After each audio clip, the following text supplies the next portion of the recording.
I am the Tofu Golem. Please enjoy the video.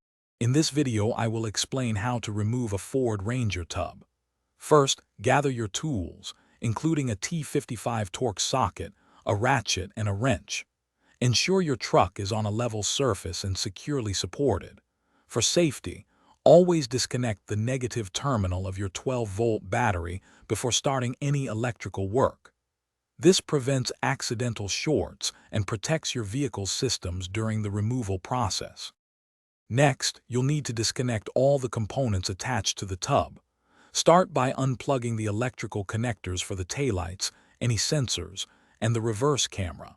Then, remove the 3 bolts holding the fuel filler neck in place. Carefully detach it from the tub. Double-check for any additional wiring harnesses, breather hoses, or other connections that might still link the tub to the chassis.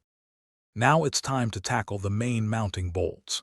There are typically 6 bolts that secure the tub to the chassis, usually 4 in the rear and 2 towards the front. These often require a T55 torque socket for removal.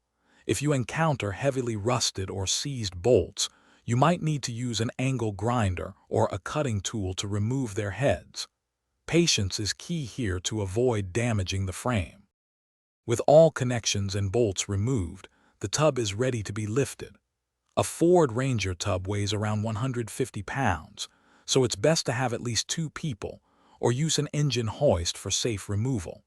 Once the tub is clear, take a moment to inspect the chassis for any rust, damage, or overlooked connections.